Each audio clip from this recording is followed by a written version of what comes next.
मैं ऐसा मानता हूं कि उनके प्रवेश के कारण महाराष्ट्र में और विशेष रूप से मराठवाड़ा में भारतीय जनता पार्टी और हमारी जो महायुति है इसको निश्चित रूप से फायदा होगा। मैं उनका फिर एक बार बहुत बहुत स्वागत करता हूं, अभिनंदन करता हूं और उनसे निवेदन करता हूं कि वे आप सभी को संबोधित करें। राज्य के उप मुख्यमंत्री सन्माननीय देवेंद्र फडणवीस जी, महाराष्ट्राच्या भाजपाचे अध्यक्ष श्रीमान बावनकुळेजी, मुंबई काँग्रेसचे अध्यक्ष आमचे सवयीचा परिणाम आहे, 50 वर्षाची सवय आहे, 50 वर्षाची सवय असल्यामुळे मुंबई भाजपाचे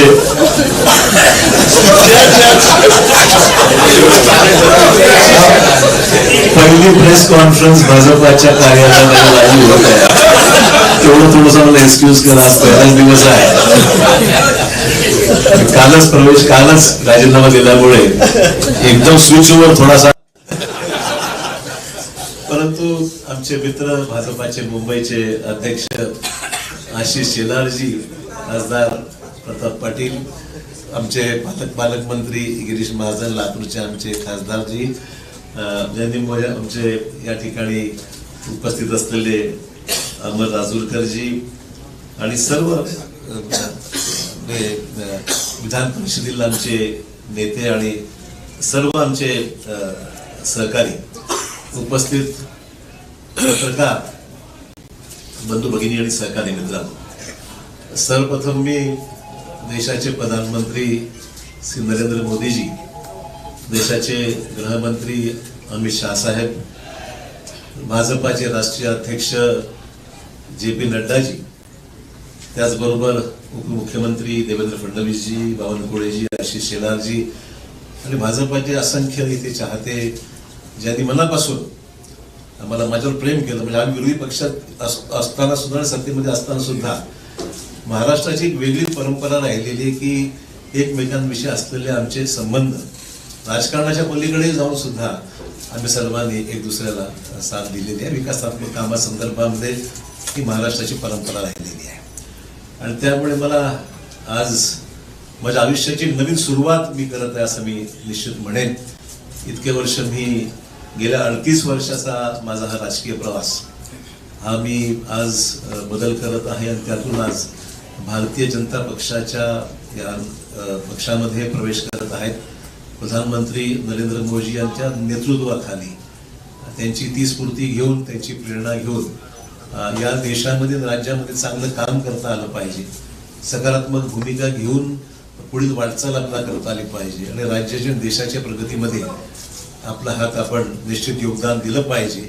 या प्रामाणिक भूमिकेतून मी आज या ठिकाणी आज पक्षामध्ये प्रवेश करत आहे। मला निश्चित सांगितलं पाहिजे की आजवर मी राजकीय क्षेत्रामध्ये, सामाजिक क्षेत्रामध्ये काम करत असताना एक सकारात्मक दृष्टिकोन, डेव्हलपमेंटल ॲटिट्यूड घेऊनच मी नेहमी पुढे राहिलेलो आहे। देवेंद्रजी विरोधी पक्ष नेते होते, मी मुख्यमंत्री होतो, तोही कालावधी त्यांनी अनुभवलेला आहे, मी अनुभवलेला आहे आणि डेव्हलपमेंटल कामामध्ये नेहमी पॉझिटिव्ह भूमिका घेऊन आम्ही दुसऱ्याला साथ मी दिलेली आहे। आणि मलाही सुद्धा मला सांगितलं पाहिजे की विरोधी पक्षात असल्यामुळे सुद्धा कधी असं जाणवलं नाही, ठीक आहे काही सहकारी तक्रारी होत्या, मान्य करेन, सरसकट सर्वांनाच काही समाधान असं म्हणणार नाही, परंतु न्याय जिल्ह्याला, मतदारसंघाला देण्यासंदर्भामध्ये देवेंद्रजींनी निश्चित आमच्यासाठी पॉझिटिव्ह भूमिका नेहमी घेतलेली आहे।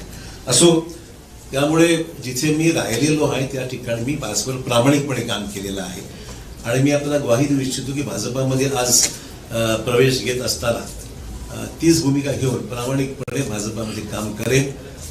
पक्षालाही कसं ताकद मिळेल, आगामी निवडणुकीमध्ये यश जास्तीत जास्त जागेवर महाराष्ट्रामध्ये, देशात मिळेलच, महाराष्ट्रामध्ये सुद्धा कशा पद्धतीने अधिकच्या जागा या भारतीय जनता पक्षाला मिळू शकतील या बाबतीमध्ये निश्चित माझ्याकडून जो माझा अनुभव आहे, जो प्रयत्न आहे तो निश्चित माझ्याकडून होणार आहे। हे राजकारण हे एक सेवेचं माध्यम आहे आणि मला वाटतंय की मला कोणावरही व्यक्तिगत टीका टिप्पणी कालही स्पष्ट केलेलं आहे। मला ठीक आहे, पक्ष सोडल्यानंतर अनेक सहकारी त्याच्यामध्ये काही विरोधी बोलतात, कोणी काही टिप्पणी करते, काही लोकांनी समर्थन केलंय. विविध ज्याला आपण म्हणू की मतभिन्नता असू शकते. व्यक्तिगत स्वरूपाचे कुठले दोषारोप मी कोणावर केलेले नाही, करणार नाही. मी आजपासूनच इथे पॉझिटिव्ह कामाला लागलेलो आहे. मला बावनकुळेजींनी आताच पावती दिलेली आहे पक्ष प्रवेशाची, आणि त्यांना मी पैसे देऊन सुद्धा म्हणजे उधार ठेवलेलं नाही. जी काही फीज आहे ती त्यांना मी पक्ष प्रवेशाची त्या ठिकाणी दिलेली आहे. आपल्याला माहिती की प्रधानमंत्र्यांनी सबका साथ सबका विकास हे ब्रीदवाक्य घेऊन या देशामध्ये अनेक महत्त्वपूर्ण पैलू विकासाच्या संदर्भातले देशाभरात आपण पाहतोय की मोठ्या प्रमाणावर जे इम्प्रेस आम्ही झालेलो आहोत. आम्ही म्हणजे मला सांगायला हरकत नाही, आम्ही विरोधी पक्षात असताना सुद्धा कधीही व्यक्तिगत स्वरूपाचे दोषारोप कधी केले मी तरी कोणावर केले नाही. आणि जे चांगलं काम झालं, आमच्या काळात जे चांगलं काम झालं त्याची प्रशंसा देवेंद्र भाऊंनी वेळोवेळी केली. आम्ही सुद्धा त्यांच्या विद्यमान सरकारमध्ये जे चांगलं काम होत आहे त्याची प्रशंसा आम्ही सुद्धा केलेली आहे. कधी वेळेवर आमच्यावर टीका होते की तुम्ही फार माइल्ड आहात, तुम्ही काही टीका विरोधी पक्षावर करत नाही किंवा सत्ताधारी पक्षावर करत नाही. हेतू तो नाही आहे. महाराष्ट्राची जी परंपरा आहे, जी सभागृहामध्ये एकमेकाविषयी असलेली जी भूमिका असते विरोधी म्हणून, ती प्रामाणिकपणे विरोधात असताना केलेलीच आहे. परंतु सभागृहाच्या बाहेर मात्र व्यक्तिगत ते जाऊन पॉलिटिकलच्या पलीकडे जाऊन महाराष्ट्राने पाहिलेलं आहे. महाराष्ट्राच्या या विधिमंडळामध्ये अनेक दिग्गज आम्ही पाहिलेले आहेत, आणि त्या दिग्गजांचे संबंध सभागृहात जरी कटुता काही ठिकाणी आली असेल, पण सभागृहाच्या बाहेर मात्र एकमेकांविषयी आदर बाळगूनच जी भूमिका वटवायची असतील, पक्षाची धोरणं असतील, कामासंदर्भातल्या अपेक्षा असतील, ती सर्वांनीच राबवलेलं. मला वाटतं ती परंपरा महाराष्ट्रात कायम राहावी अशा प्रकारची निश्चित आम्हा सर्वांची माहिती भूमिका निश्चित राहणार आहे. एक नवीन सुरुवात भारतीय जनता पक्षाची जी काही ध्येय धोरणं आहेत त्या पद्धतीने निश्चितच काम केलं जाईल. पक्षाच्या भूमिकेतून जे आदेश पक्ष मला देईल, उपमुख्यमंत्री देवेंद्र फडणवीस सांगतील त्या पद्धतीने निश्चित आगामी काळामध्ये काम करण्याचा माझा मानस आहे. कुठलीही मागणी मी त्यांच्याकडे मी केलेली नाही. जे मला त्या ठिकाणी सांगितलं जाईल त्याप्रमाणे निश्चित मी काम करेल. माझ्या आधीच्या पक्षातील माझ्या सहकार्याचे मी आभार मानते. या निमित्ताने इतके वर्ष आम्ही एकत्र राहिलो. ठीक आहे, हा माझा व्यक्तिगत निर्णय होता, मला कोणी जा म्हणून सांगितलं नाही. आणि मी शेवटपर्यंत लोक म्हणतात काल परत तुम्ही पक्षाकडे तिथे बसला होता आणि अचानक तुम्ही स्विच ओव्हर झाला. म्हटलं शेवटच्या क्षणापर्यंत मी जिथं आहे त्याचं काम मी केलेलं आहे. आणि आज जेव्हा गेलो तेव्हाच मी मग त्यानंतर माझी भूमिका मी या ठिकाणी स्पष्ट केलेली आहे. त्यामुळे मित्र बस एवढंच या निमित्ताने मला सांगायचं. मी अधिक काही याच्यावर आज तरी भाष्य करणार नाही. मी सुद्धा या पक्षात नवीनच आहे, त्यामुळे सगळ्या गोष्टीवर आज काही बोलण्यापेक्षा निश्चित योग्य वेळी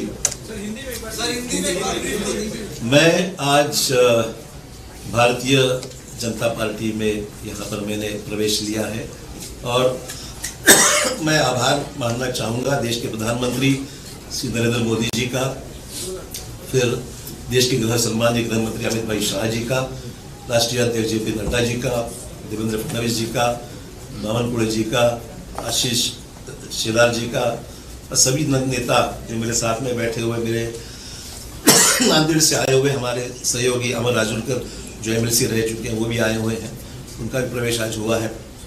मैं आभार मानूंगा भारतीय जनता पक्ष के नेतृत्व की, उन्होंने मुझे आज ये मौका भारतीय जनता पार्टी में आने न्योता दिया और काम करने की यहाँ पर मुझे यहाँ पर संधि दी है, एक मौका दिया है, उसलिए मैं उनका तहे दिल से शुक्रिया अदा करता हूँ.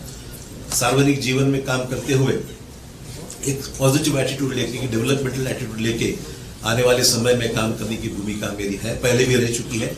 और आज भी मैं जो आया हूँ इस नए क्षेत्र में नई शुरुआत जब कर रहा हूँ, तो मैं इसी डेवलपमेंट प्रधानमंत्री जी को जो सबका साथ सबका विकास ये भूमिका लेकर प्रधानमंत्री जो पूरे देश भर में जिन्होंने नेशनल इंटरनेशनल लेवल पे एक अलग अपनी छवि बनाकर एक अच्छा काम करके दिखाया है, निश्चित तौर पर इम्प्रेस हूँ, निश्चित रूप से इम्प्रेस हूँ मैं. इसमें कोई अलग भूमिका नहीं है. जो अच्छा होता है तो अच्छा ही बोलना चाहिए, जो खराब है तो कभी शिकायत भी हमने की है, मैं ना नहीं बोलूँगा. आज जब हम देख रहे हैं कि देश के सामने कई चुनौतियां हैं, तो चुनौतियों के साथ साथ डेवलपमेंट भी जिस रफ्तार से इस देश में हो रहा है, तो हम सब के लिए बहुत ही प्रशंसनीय है. और आने वाले समय में हम सब साथी मिलकर देश में एक पक्की मजबूर भाजपा की सरकार लाने का हमारा प्रयास निश्चित तौर पर रहेगा.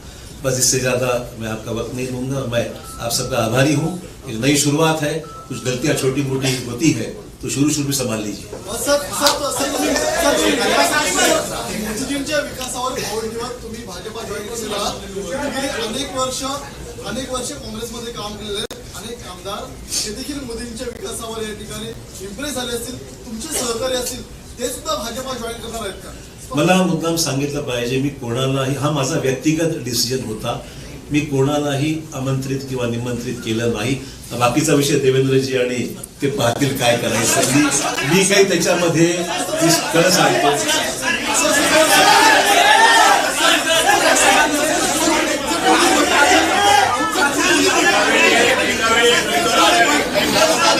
अरे बाबा, हॅलो, अरे शांतपणे.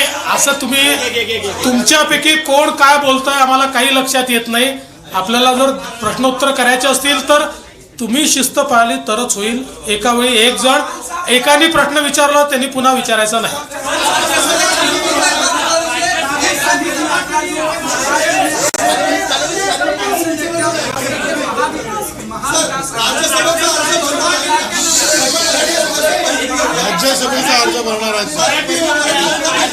असं आहे की राज्यसभेचे अर्ज कोण भरतील कोण भरणार नाही याचा निर्णय केंद्रीय भारतीय जनता पार्टी करते. केंद्रीय भारतीय जनता पार्टी राज्यसभेच्या आमच्या उमेदवारांची घोषणा करेल. ती केल्यावर तुम्हाला समजेल. आप उसको देखेंगे और खासकर महाविकास आघाड़ी लगातार कोशिश कर रही है बीजेपी को महाराष्ट्र के भीतर रोकने के लिए. जो मिशन 45 का बीजेपी ने टारगेट लिया उसको कैसे देखते? देखिए, चुनाव जब करीब आता है तो स्वाभाविक है कि हम उनसे कोई कोऑपरेशन भी तो नहीं कर सकते हैं. ये राजनीतिक जंग है, जंग में उतरने के बाद सब जायज है. वो कोशिश करेंगे, हम भी कोशिश करेंगे. तो मुझे लगता नहीं इसमें कोई नई बात है कि जंग शुरू है, हम भी लड़ेंगे, वो भी लड़ेंगे. आपने कहा कि आपका ये व्यक्तिगत निर्णय है, आपने आखिर तक अच्छे से काम किया है. लेकिन ऐसे बहुत से लोग हैं जो चाहते हैं कि विकास के राह पर आगे जाए, मोदी जी के साथ बढ़ाए, मेन स्ट्रीम में आए. क्या ऐसे लोगों को आप कहना चाहेंगे कि भाई? देखिए, पहला ही दिन है, मेरे पर गूगली इतनी मत डालिए आप. मैं इतना ही कहना चाहूंगा, ये काम जो है प्रदेश अध्यक्ष जी बावनकुळे जी बहुत जोर से कर रहे हैं और देवेंद्र जी का भी उनको साथ है. उन्होंने कभी उनको जरूरत पड़ी तो मैं उनको कुछ गाइड कर सकता हूं. मैं इसका जवाब इतना ही देता हूं कि अशोक राव की मदद कहाँ लेनी है हमको पक्का पता है. हम उचित जगह उनकी मदद लेंगे, आप चिंता मत करिए.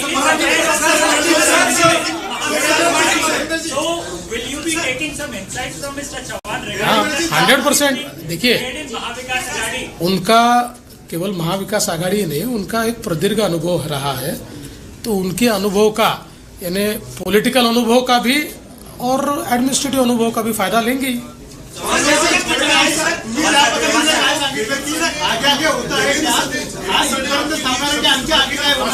जी, देवेंद्र सर ने मेंशन किया, आप एक राष्ट्रीय स्तर के नेता हैं और राष्ट्रीय घटनाक्रम चल रहा है.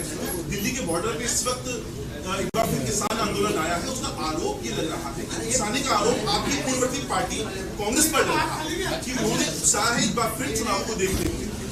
किस कॉन्टेक्स्ट में देखेगा? देखिए, आरोप प्रत्यारोप तो राजनीति में होते रहते हैं. सवाल ये है कि किसानों की समस्या है देश में, उसको किस तरीके से हैंडल करना है. राष्ट्रीय स्तर पर प्रधानमंत्री जी सक्षम है, देश के कृषि मंत्री और अन्य मंत्रियों के साथ लेकर मैं समझता हूँ इसको हल करना चाहिए. आपको याद होगा जो किसानों के 3 कानून बना, अल्टीमेटली सरकार ने विड्रॉ किया, पब्लिक ओपिनियन जानकर उसको फैसला लिया गया. तो मैं नहीं समझता हूँ प्रेस्टीज की बात. हम चाहते हैं कि देश के सभी तमाम किसानों को न्याय मिलना चाहिए. किसानों की आत्महत्याओं को रोक लगाने का, कम करने का प्रयास होना चाहिए. और मुझे उसमें जो हो रहा आंदोलन उसमें ध्यान निश्चित देंगे, ऐसी कोई बात नहीं है.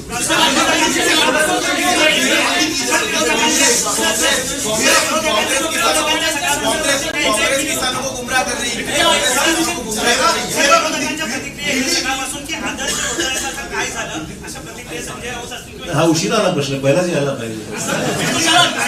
असं आहे काय? अरे भाई, जवाब तो सुनो यार. आप एक आदमी प्रश्न पूछते और जवाब भी सुनते नहीं हो. असं आहे, हा प्रश्न हायकोर्टामध्ये आमच्या बाजूने निकाल लागलेला आहे. अपीलमध्ये काही एजन्सीज गेलेल्या आहेत. ठीक आहे, लिगल प्रोसेस जी आहे ती फॉलो होईल, पण हा एक राजनीतिक ऍक्सिडेंट म्हणावा लागेल, मला एवढंच म्हणायचं आहे. आणि I face enough of that. मला वाटतं की फार काही चिंतेचा विषय वाटत नाही.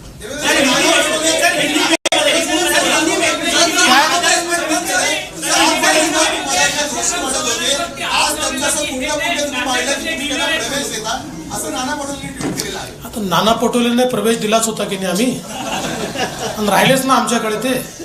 आता त्यांची सवय आहे, ते एका ठिकाणी टिकूच शकत नाही, कुठल्या एका पदावर टिकू शकत नाही. आता त्यांना अध्यक्ष बनवलं होतं ते तिने ते सोडून गेले. त्यामुळे फार गांभीर्याने ते घेऊ नका, ते जे सांगतात.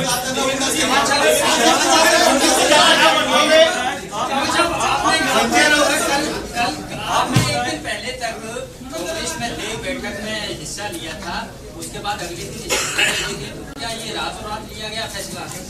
नहीं, जरूरी नहीं ऐसा है कि सोच विचार तो चल ही रहा था, और मैं देख रहा था अच्छा मुहूर्त है आज का, तो उसने कर दिया उसने.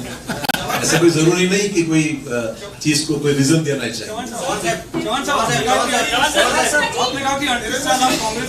जी, और फिर आपने बीजेपी में प्रवेश करने का फैसला लिया जी. तो जो अचानक से इतना सा बड़ा कर लेना जी. कितना कठिन है या आसान है? और क्या? दूसरा चीज, कांग्रेस वाले कह रहे हैं कि पार्टी ने इतना सब कुछ दिया, सब कुछ बनाया, उसके बावजूद आप पार्टी छोड़ के जा रहे हैं, तो ये विश्वासघात है पार्टी का. देखिए, मैं ये दो चीजों के लिए अलग जवाब देना चाहूंगा. सबसे पहले तो ये फैसला आसान नहीं था, बिल्कुल कहूँगा. It was a total switch over, change over, और ये करने के लिए काफी विचार विमर्श करना पड़ा. ये मैं जरूर कहूँगा कि it was not easy decision for me, but I took it in the interest of the state of Maharashtra, in the interest of my own district, in the interest of the nation. मैं बोला कि कुछ चीजें अच्छी हो रही तो उसमें अपना योगदान होना चाहिए. पॉलिटिकल भले जो भी चीजें हैं, but let us get involved into the nation building process. इसमें समय लगा है. It was not a one day snap decision, ये मैं कहना चाहूँगा.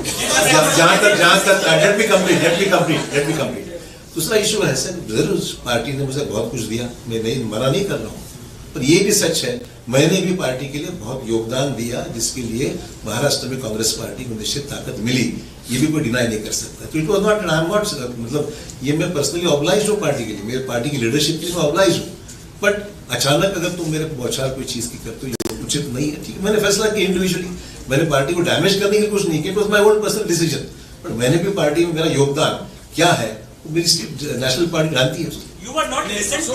You were not listened by your center leadership. That is what being said, and the state leadership. You were also unhappy with the state leadership. Let's not talk about what has happened. We are switching on to a new system now, so I think it's better we discuss the next system.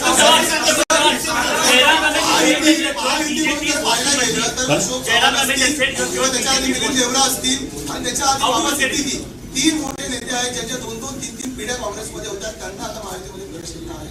ही परंपरा राखली आहे. दुसरी परंपरा होती विरोधी पक्ष नेते महायुतीमध्ये येण्याची, ती पण कायम राहील या काळात. ते विरोधी पक्ष नेत्यांना तुम्हाला विचारावं लागेल. आमचा काही एक मी स्पष्टपणे सांगतो, आम्ही कुठलंही टार्गेट घेऊन चालत नाही आहे. पण ज्या ठिकाणी आम्हाला असं वाटतं की हे नेते आपल्यासोबत येऊ शकतात आणि त्यांच्या येण्यामुळे पक्षालाही फायदा आहे, राज्यालाही फायदा आहे, अशा अनेक नेत्यांची आमची चर्चा चालू असते. त्यांना जर असं वाटलं की नाही मुख्यधारेमध्ये आपण गेलं पाहिजे, मोदीजींसोबत गेलं पाहिजे, तर आमचा म्युच्युअल त्याच्यात तो विचार फायनल होतो आणि त्याच्यानंतर प्रवेश होतो. तर हे खरंच आहे की अजून काही नेते आमच्यासोबत चर्चेमध्ये आहेत. नाही, असं काही यादी वगैरे हा विषय नाही. नाही असा काही 14 आमदार आणणार आणि ते वगैरे हे आकड्यांमध्ये आम्हाला जायचं नाही. मी एवढंच सांगतो की जमिनीशी जुडलेले जे नेते आमच्यासोबत येतील त्यांचं आम्ही स्वागत करू.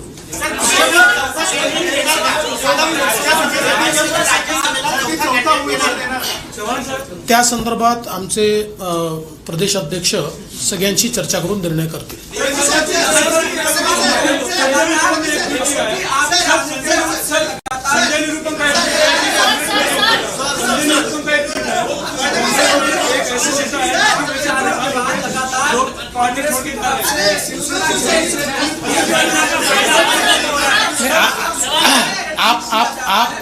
आपने जिनकी बात की मैं उनको अड़चन में नहीं लाना चाहता, पर उनका भी इंतजार है. उनसे हमारी कोई बातचीत नहीं है, पर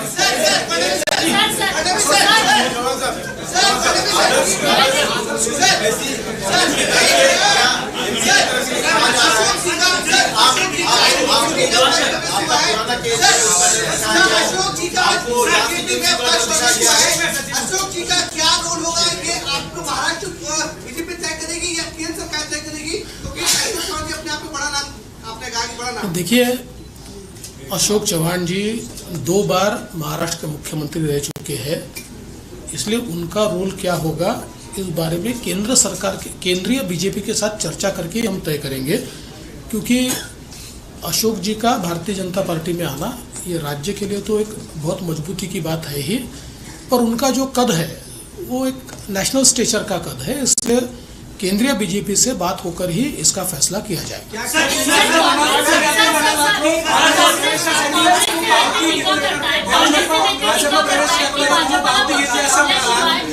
भाजपला पक्ष फोडल्याशिवाय निवडणूक जिंकता येत नाही असं काँग्रेसचे नेत्यांचं म्हणणं आहे। माझा त्यांच्यावर उलटा आरोप असा आहे की त्यांना त्यांचा पक्ष सांभाळता येत नाही, त्यांना त्यांच्या पक्षात नेते सांभाळता येत नाही, त्यांना त्यांच्या पक्षामध्ये मोठ बांधता येत नाही, कारण कोणाचा पायपोस कोणाच्या पायात नाही। आज हे सगळे मोठे नेते इतके वर्षाची त्यांच्या पक्षातली पुण्याई सोडून आमच्यासोबत का येत आहेत? याचं कारण आहे की आज काँग्रेसमध्ये जे वातावरण आहे, आज काँग्रेसमध्ये पार्टी कुठल्या दिशेने चालली आहे हेच कोणाला समजत नाही।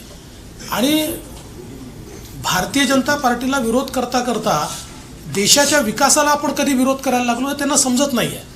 आणि मग जे नेते आहेत, सीझन नेते आहेत, ते ज्यावेळेस दृष्टिक्षेप टाकतात त्यावेळेस त्यांच्या लक्षात येतं की बाबा आपण काय करतो आहे, आपलं नेतृत्व काय करत आहे, मग त्यापेक्षा देशाच्या मुख्यधारेमध्ये आपण गेलं पाहिजे, म्हणून लोक आमच्यासोबत येतात।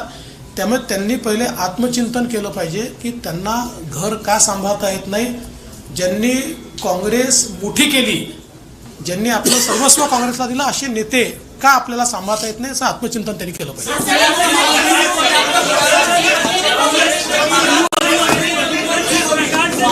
सगळ्यांचे खूप खूप धन्यवाद।